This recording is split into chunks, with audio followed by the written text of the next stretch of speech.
Buenos días, amigos. Bienvenidos a esta nueva reunión de nuestro querido Rotary Club de Buenos Aires.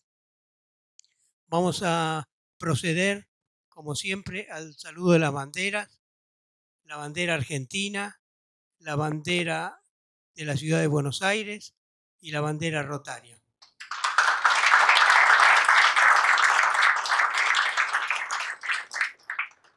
Bueno, muchas gracias.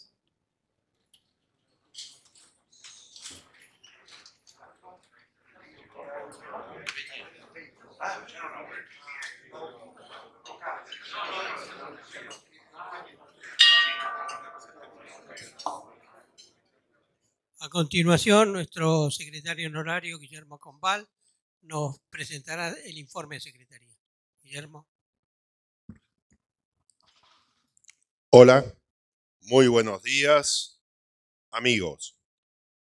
Informe de Secretaría del 15 de febrero del 2023.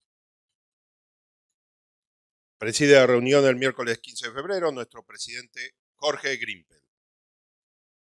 El orador de la fecha es el consorcio Dr. Julián de Diego, quien disertará sobre el futuro del trabajo y los desafíos que ello conlleva a raíz de los cambios tecnológicos.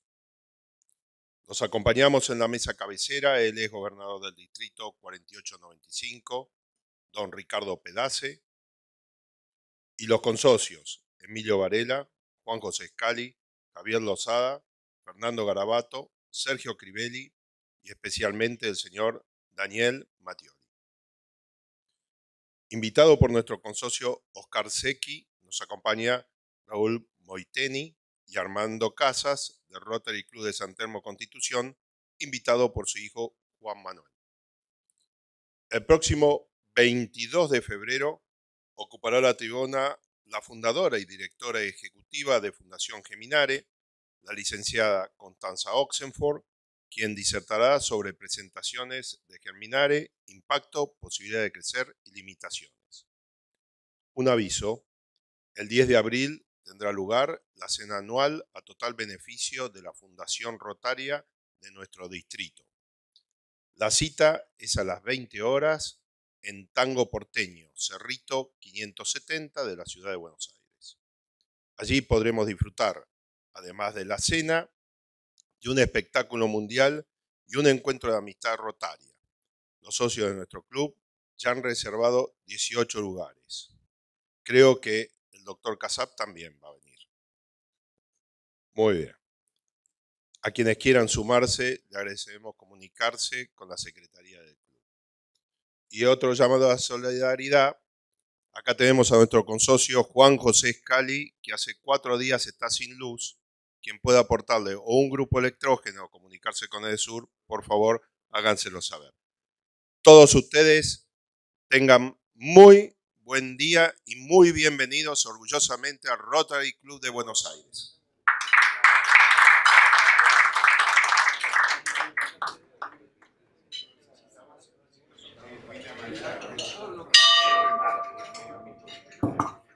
Bueno, llegó el momento ahora de escuchar a nuestro orador, el doctor Julián de Diego, con su charla sobre las novedades en el mundo del trabajo por los cambios en la tecnología. Julián. ¿Cómo les va? Buen día a todos.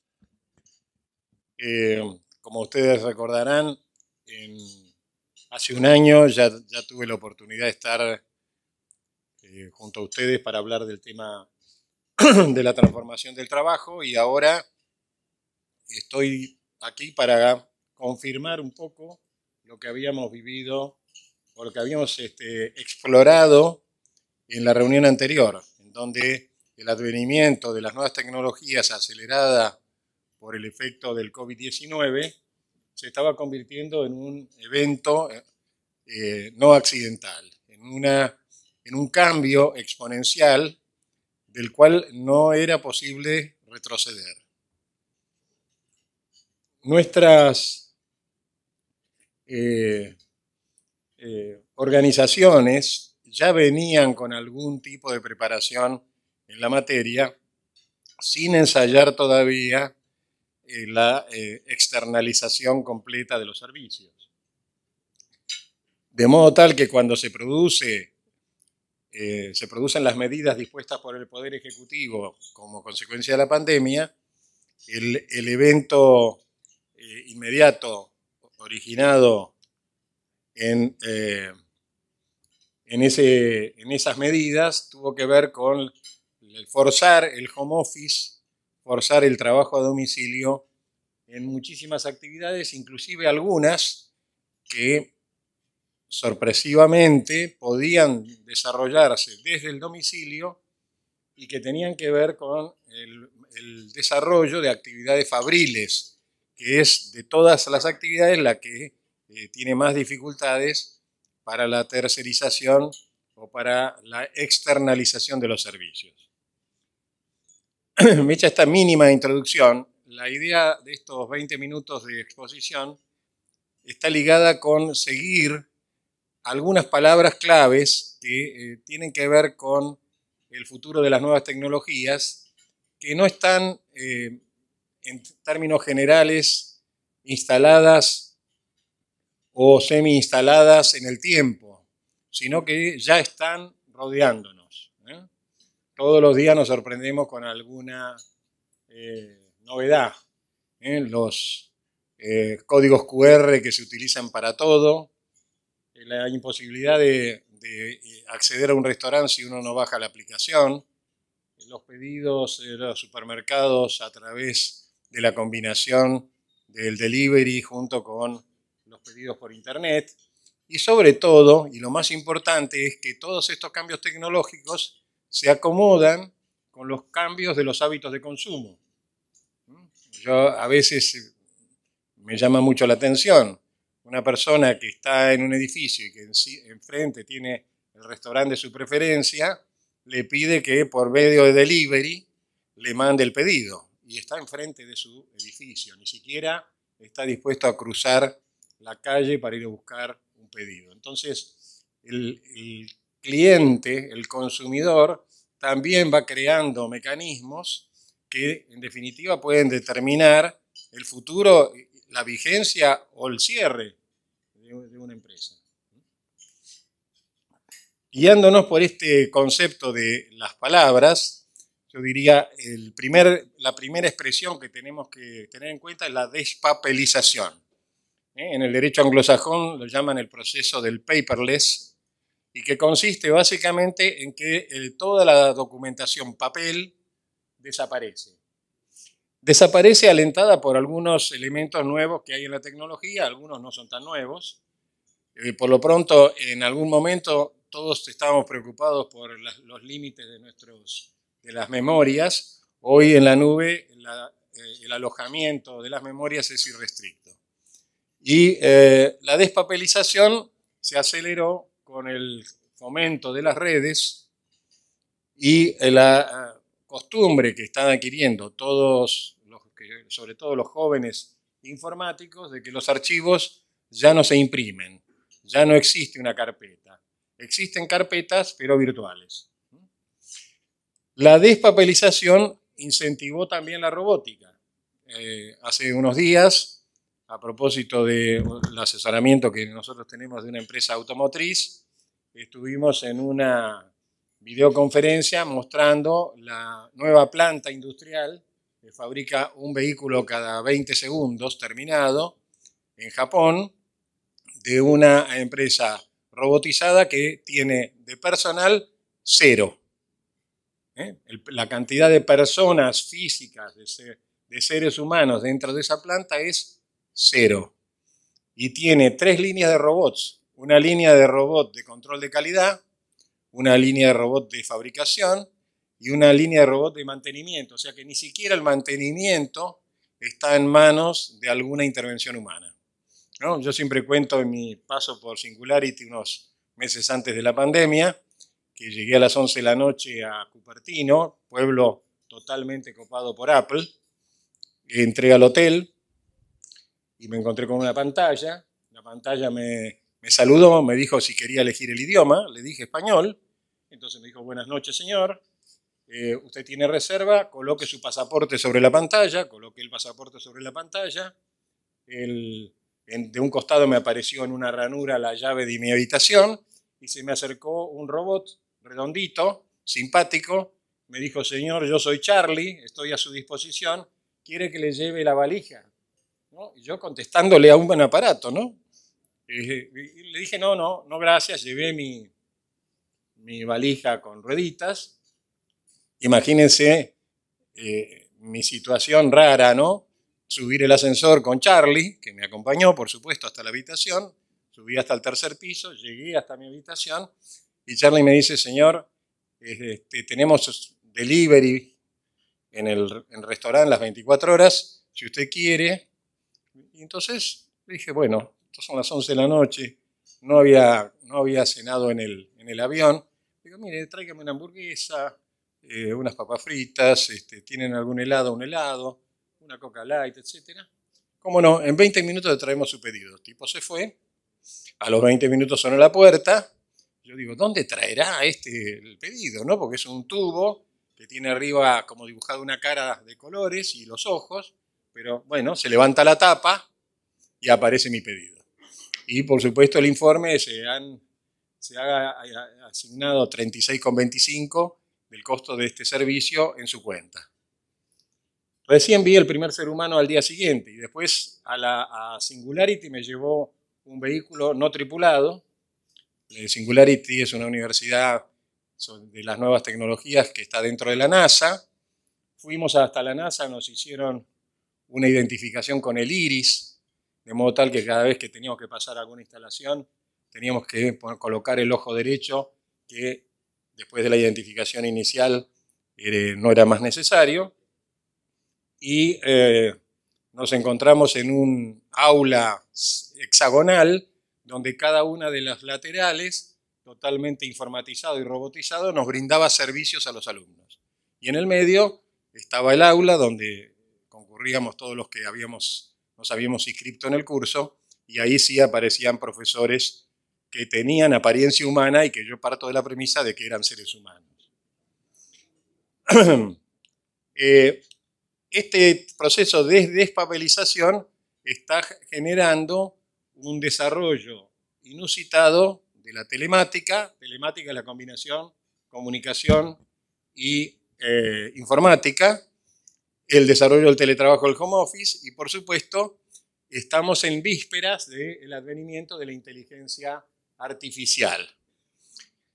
Para que todos tengamos un concepto uniforme de inteligencia artificial, me estoy refiriendo al hecho de que la computadora pueda pensar, no al hecho de que la computadora pueda tener respuesta, porque la mayoría de los sistemas, inclusive un desarrollo que ha hecho IBM de un equipo que contesta casi el 90% de las preguntas que se le podría uno hacer a un contador, y ahora también las que se le podría hacer a un abogado, la mayoría de esos archivos corresponden a algoritmos y a documentación registrada, o sea, a algo que ya ha tenido la intervención humana. En cambio, la inteligencia artificial parte de la premisa de que el equipo piensa, el equipo sueña, el equipo tiene nuevas ideas y saca nuevas conclusiones. Yo ya estuve viendo 2 ensayos a propósito de mi vínculo con Singularity, de la incorporación a una inteligencia electrónica muy desarrollada de todos los mecanismos de la lógica humana, que permiten a esa computadora dar respuestas lógicas a la mayoría de las preguntas que uno le hace, ¿no? O sea, hay un aporte humano efectivo, que es las reglas lógicas, pero la computadora puede sacar sus propias conclusiones si uno le hace una pregunta de algo que no está registrado en su archivo.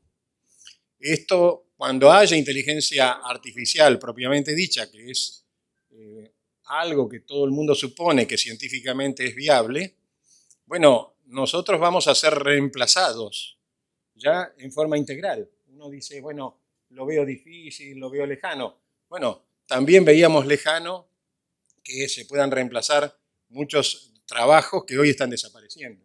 Y el hecho es que la tecnología con algoritmos sin inteligencia artificial está logrando ese reemplazo. Y acá vienen todas palabras que producen un verdadero impacto desde el punto de vista no solamente racional, sino emocional. Se está produciendo la deslocalización, o sea, ya nadie tiene por qué concurrir a un lugar de trabajo específico. Es más, se reemplazó la palabra establecimiento por una palabra una frase que trata de explicar la situación y se llama lugar de referencia. En una iniciativa iberoamericana, en realidad promovida primero por México, pero ahora muy incentivada por España y por el resto de los países de Latinoamérica, se ha formado una comisión que tengo la enorme satisfacción de integrar, donde estamos pensando en una legislación con inteligencia artificial. O sea, no en la legislación laboral con reformas, sino en un mundo completamente nuevo, en donde el ser humano tenga una participación acotada a la creación de nuevas ideas. Bueno, yo estoy cometiendo un error que una computadora no cometería. La deslocalización produce la descentralización. Ya no tenés que tener una cabecera, una oficina central. Podés tener muchos centros de operación y el centro de operación no está localizado dentro de la empresa. Fíjense la otra que esta sí está generando un montón de trastornos. La desterritorialización. O sea, ya no hay países, no hay límites, no hay fronteras. Yo puedo tener en este momento, y de hecho lo tengo, 2 abogados trabajando en Montevideo, y otro en Perú, y otro en Chile, y todos me reportan a Argentina. Por aplicación de las normas generales se usa la lex loci, ¿no? Siempre hay que decir algo en latín, porque da la impresión de que uno sabe un poco más, ¿no? Pero la lex loci es la ley del lugar donde se ejecuta el contrato. Entonces le tengo que aplicar el derecho uruguayo a los 2 abogados que están en Uruguay, el derecho chileno. Tengo muchas dificultades para aplicar el derecho argentino a quien esté instalado en otro país, porque a su vez en ese país le demandan a cualquier persona que trabaje que se aplique su legislación. Y entonces viene el otro fenómeno raro, que es la despersonalización. Yo no sé si a ustedes les gustan las películas de ciencia ficción, pero ahora hay una muy desafiante que se llama Avatar 2. Película en donde hay que tener una enorme paciencia y llevar cualquier cosa que sirva para los calambres y la dureza de los músculos, porque dura 3 horas y media. Se contrataron 3.000 personas para los efectos especiales de 60 países. 3.000 especialistas en efectos especiales de 60 países. De nuestro país intervinieron 60 jóvenes especialistas en efectos especiales. Todos cobraron. Ninguno estaba en relación de dependencia y nadie sabe de quién cobró. Todos hicieron su trabajo, cobraron su trabajo. Ninguno trabajó en relación de dependencia. Todos percibieron los honorarios prometidos por el resultado y nadie sabe quién les pagó. O sea, se está produciendo un fenómeno en los hechos, ¿no? ¿Se acuerdan que para nosotros los abogados las normas legales tienen una fuente indeclinable que es la realidad? En los hechos se están produciendo transformaciones que nos superan la imaginación. Y entonces, como consecuencia de estas palabrejas que hemos visto, ¿qué empieza a ocurrir? Empieza a ocurrir el efecto sustitución. ¿Hasta dónde cada uno de nosotros que hasta ahora concebía o tenía la concepción de lo que era su propio trabajo, su arte, oficio o profesión, va a sobrevivir a todo este proceso? Hay muchos futurólogos hablando sobre este tema.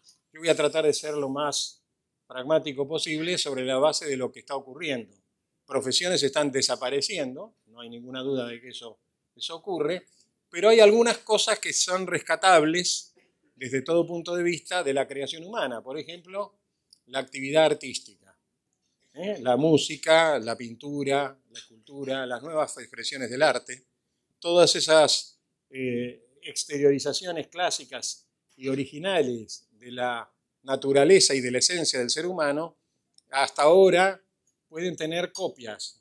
Yo en Singularity tuve frente a mí una computadora que reproducía en forma fidedigna los grandes frescos de la Edad Media de los artistas más reconocidos. Y la copia que suministraba era una copia verdaderamente fidedigna, que uno podría enmarcar y decir, esto es una copia auténtica de la obra original. Así que el efecto sustitución, ¿hasta dónde va a llegar? Eso es imposible de predecir, pero sí es posible sostener que existen una gama de alternativas que sí van a tener futuro, y hay otra que no va a tener ninguna posibilidad de supervivencia. Esta es una intercalación que hice, que, si ustedes me permiten una digresión, vale la pena para lo que es nuestro país y lo que está viviéndose en el mundo en este momento. En los sistemas democráticos estamos viviendo una etapa de, algunos le dicen erosión, otros le dicen que el sistema democrático se está esmerilando, pero lo cierto es que esto está produciendo un fenómeno muy importante que puede encontrarse con la tecnología. Porque si nosotros tenemos la capacidad de tener conectados a todos los seres humanos, puede haber democracia directa. Cada vez que tengamos que tomar una decisión, señor, por sí o por no, vamos a tomar esta decisión, vote. Amigos de Suiza, con los cuales estuve intercambio en la Universidad de Stanford después de Singularity, me cuentan que los cantones suizos que siguen con la democracia directa, es decir, que sus habitantes siguen votando las decisiones del cantón, ya lo hacen por internet. Ya no se reúnen más en la plaza los sábados o los domingos como hacían antes a discutir o a debatir, se reúnen por videoconferencia y votan. Y votan democracia directa. Entonces, plebiscitos, encuestas, inclusive determinadas decisiones podrían ser votadas por toda la población sin ninguna dificultad por apretando un botón o marcando en una tecla el sí o el no. Entonces, ¿qué pasa con la democracia? ¿Y qué pasa en la era 4.0? No omití decir al comienzo que estamos en la era 4.0 en víspera de la era 5.0, que es una versión más sofisticada, pero en la que estamos entrando y que es previa a todo esto a la inteligencia artificial. Se usan estas dos frases, estas dos palabras que son iniciales, VUCA y BANI. ¿En dónde estamos hoy? En un mundo de incertidumbre, volatilidad, ambigüedad y complejidad. ¿Hacia dónde vamos? Hacia un mundo quebradizo y frágil, ansioso, no lineal, o sea que no va a responder a los trayectos, a la trazabilidad que tienen los fenómenos lógicos, y por último, incomprensible, o sea que no va a tener una respuesta racional. Esto es en el mundo de los fenómenos disruptivos que están afectando a la democracia. Y a la derecha tenemos las consecuencias de esta democracia deteriorada y esmerilada. Uno dice, bueno, esto se corresponde con lo que pasa en la Argentina. Señores, se corresponde con lo que pasa en todos los países democráticos y los ejemplos sobran. Yo justo estuve en Madrid cuando el primer ministro de Inglaterra asumió prometiendo bajar los impuestos y a las 48 horas empezó a renunciar porque dijo que se había equivocado y los tuvo que aumentar. ¿No? Automáticamente le pidieron todos que se fuera. Y está pasando lo mismo en España. Gobierna el PSOE y la vicepresidenta cuestiona las decisiones de su presidente a través de la prensa. Y si hay alguna similitud con Argentina, bueno, parece que la hay. Ni hablar de Italia, que tiene su nueva primer ministro con orientación corporativista o pseudo ligada a las ideas del Duce, ¿se acuerdan de Mussolini? En fin, ¿qué está pasando entonces en la democracia? Lo primero que está pasando es, hay una desilusión e insatisfacción de la sociedad por promesas incumplidas. ¿Les suena familiar? Bueno, esto es familiar a todas las democracias del mundo. En segundo lugar, los dirigentes priorizan sus ambiciones, no puse personales para no exagerar, y los ejes del poder que manejan. Y además a todo esto, todas las tapas de los diarios de Europa y de Estados Unidos tienen estos temas: corrupción, la intención de tener cargos a perpetuidad, el cuestionamiento de la división de poderes. Cuando yo me venía de España en octubre, estaban renunciando los ministros de la Corte Suprema por desavenencias internas y por discusiones con el Poder Ejecutivo, y los casos de nepotismo. Hecho este impasse que tiene que ver con el desgaste de la democracia, ¿qué está pasando? Ese desgaste puede enfrentarse con las innovaciones que traiga la tecnología. Y entonces, ¿qué nos depara el destino? Y bueno, los números son verdaderamente agobiantes. Probablemente el 50% de la población tenga todas las posibilidades de seguir siendo operativa. Técnicos, especialistas, las nuevas profesiones, los nuevos oficios. Hoy escuchaba a un amigo decir que sus 2 nietos habían elegido diseño gráfico informático. Le digo, mirá, eligieron muy bien, eligieron futuras carreras que van a ser habituales en el mundo de la realidad de las empresas y que tienen un esquema de utilización y de aprovechamiento fantástico. Un ingeniero agrónomo me dice, mirá, yo ya no tengo personal porque la computadora que maneja las 2 máquinas que yo uso en mi campo son de tal complejidad que requieren que haya un ingeniero arriba. Aunque los han tratado de hacer simples, yo tengo 2 drones y 2 máquinas que manejamos mi socio y yo, y los 2 somos ingenieros agrónomos.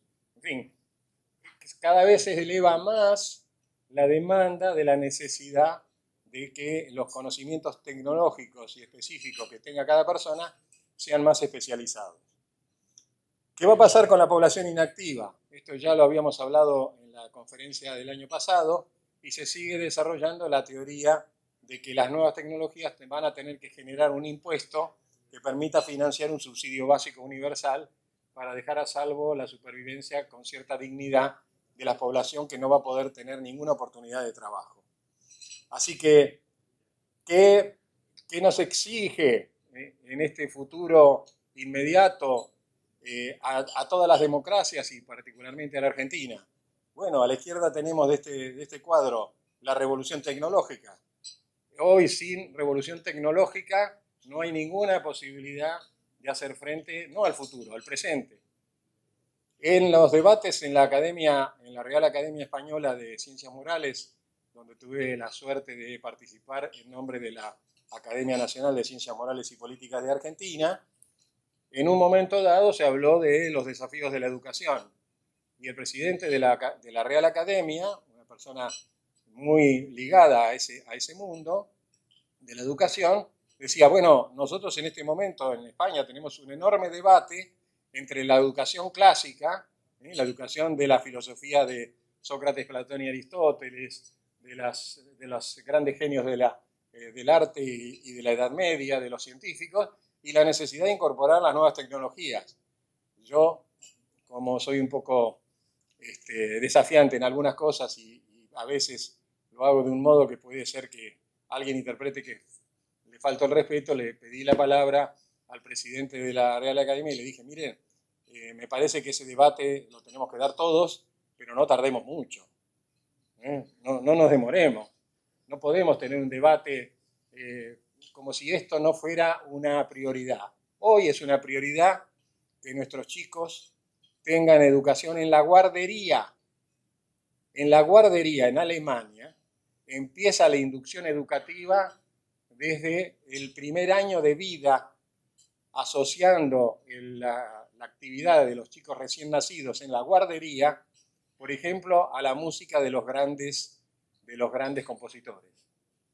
Y después a los 3 años, a los 2 años, ya empiezan a conocer los íconos. Antes de que sepan leer y escribir y que sepan hablar, empiezan el reconocimiento de los íconos. Lo vemos en nuestros nietos, que saben tocar el botón ¿no? De la vaca Lola o del jueguito que les resulta atractivo o simpático. Y tienen 2 años. Yo tengo uno que tiene 1 año y 6 meses y no solamente me pide estos jueguitos y sabe dónde colocar el dedo, sino que me demanda que le entregue el aparato, ¿no? Y que él tenga en sus manos el celular o la notebook para poder ver el aparato. 2 años, 1 año y medio. Entonces, la educación no empieza a los 6, empieza desde el nacimiento del bebé y empieza con estos mecanismos de inducción. Esto de la guardería educativa está muy desarrollado en Alemania, muy desarrollado, fíjense, Noruega, Suecia, Finlandia, Dinamarca, Holanda, Países Bajos, tienen todos un desarrollo de la guardería desde el nacimiento y nadie discute que la guardería es una primera etapa en la educación. Y después tenemos que ir, aunque esto fuerce las ideas de cada uno de nosotros, hacia un mundo que sea verdaderamente diverso e inclusivo. Yo creo que diversidad, inclusión, unido a equidad, son factores fundamentales. Yo siempre digo, y lo digo con orgullo, a todos los abogados que ingresaron a mi estudio durante los años que yo fui ingresando a abogado, en realidad mi crecimiento empezó en la década de los 80, la última entrevista la hacen conmigo para que yo apruebe su ingreso. Y salvo alguna rara excepción que habrá ocurrido, por ejemplo, durante la pandemia, todos pasaron por las orcas caudinas de Julián de Diego Padre. Nunca pregunté ni ideas políticas, ni hice preguntas sobre la intimidad, sobre la orientación sexual, sobre la religión, sobre las creencias religiosas.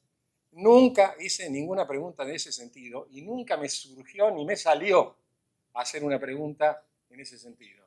Siempre centré la búsqueda en la eficiencia profesional, en las aspiraciones que tenía la persona para seguir entrenándose y capacitándose, en el tema fundamental hoy para todas las profesiones de la educación permanente y sistémica o sistemática. Nunca pregunté nada que tenga que ver con los mecanismos que hacen hoy a la fuente de la discriminación. Entonces yo creo que hay temas culturales que hay que vencer, hay temas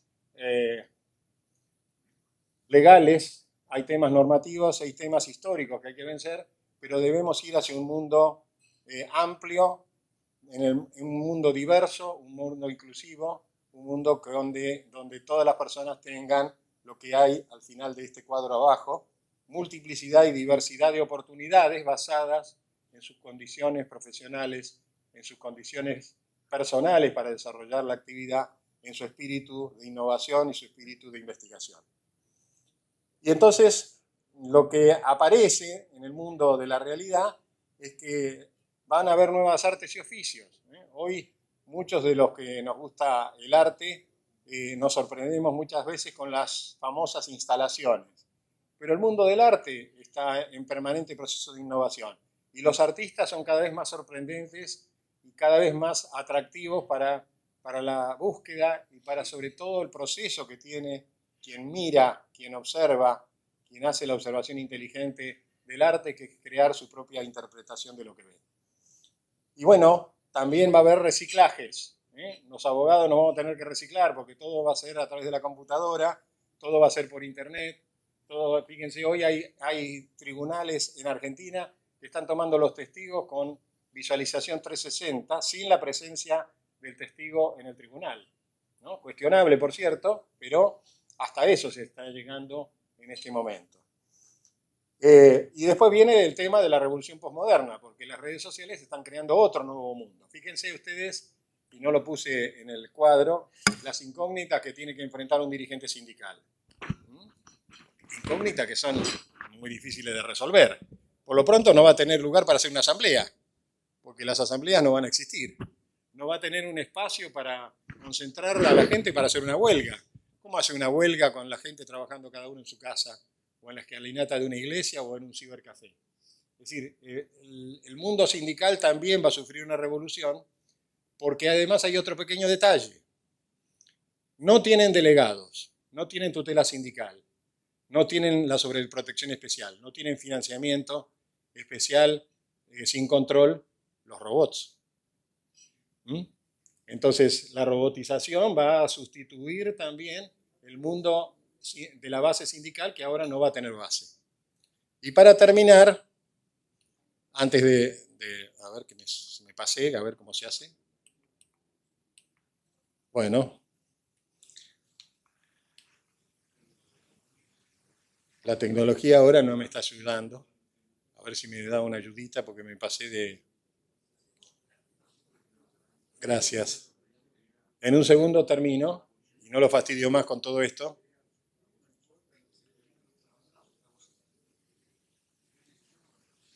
Bárbaro, muchas gracias. ¿Qué propone la inteligencia artificial? Y con esto termino. La inteligencia artificial es una emulación de la inteligencia humana, con lo cual muchos de nosotros vamos a poder ser reemplazados en todas las ideas o en los aportes que queramos hacer. La inteligencia artificial va a tener algunos mecanismos que van a asegurarle cierto nivel de eficiencia superior a la eficiencia humana. Por ejemplo, no van a tener la posibilidad de generar ninguna idea que genere o que produzca inseguridad o riesgo para los seres humanos. Va a tener que seguir la lógica clásica, no la lógica emocional, sino la lógica clásica. Y entonces, ¿qué va a ocurrir con todo? Y ya está ocurriendo con mucho.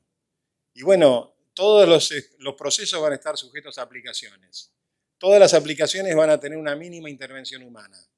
Va a haber programas interactivos e indicadores y procesos de gestión que a todos nos van a sustituir funciones que ahora ejerce un gerente de recursos humanos, ejerce un gerente administrativo, ejerce una persona que tiene un equipo de personas que a su vez administran los procesos a través de inteligencia, no inteligencia artificial, a través de algoritmos.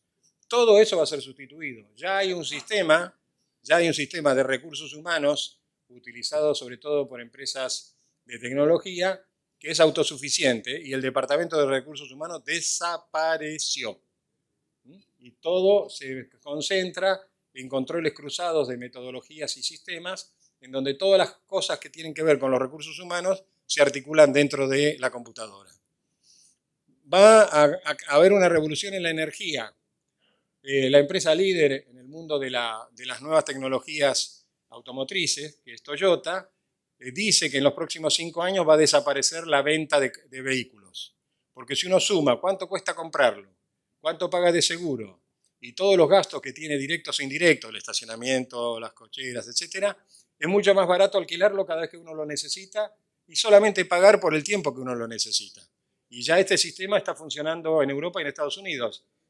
Acá también hay algunos, le dan una tarjeta, entra al auto, con la tarjeta se carga la cuenta en el tiempo de utilización. Cuando uno termina de utilizar el vehículo, lo que tiene que hacer es dejarlo en algún lugar donde se puede estacionar o en algún lugar habilitado por la empresa y después le llega la cuenta. Y yo ya no tengo más en el garaje un vehículo que cuesta un montón de dinero, que tengo que pagar el seguro aunque no lo mueva, que tengo que pagar las multas, que tengo que enfrentar un montón de situaciones. Todo lo demás viene a través de la locación. Entonces aparece un sistema de leasing universal que va a reemplazar las ventas. Y no vamos a tener más vehículos. La energía, bueno, ustedes ya habrán visto ya algunas de la tecnología híbrida. Yo tengo datos de Singularity del primer celular con energía solar que no va a necesitar más carga eléctrica y de relojes con energía solar que no van a necesitar más conexión para renovar la energía, sobre todo los relojes que todos los días hay que recargarlos. Así que los procesos van avanzando con una velocidad de tal magnitud que todo se va a convertir en automación, inteligencia artificial y tecnología. Y por último, todas las cosas que generan burocracia desaparecen. Desaparece el DNI, desaparece el pasaporte, el registro para conducir, los comprobantes de seguro, todo va a estar registrado en el sistema.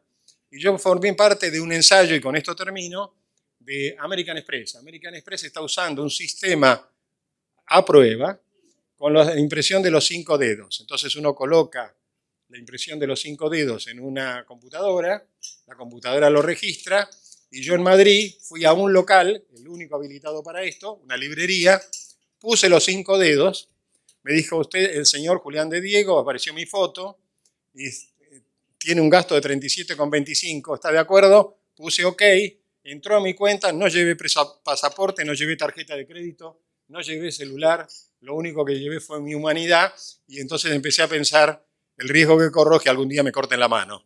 Muchas gracias.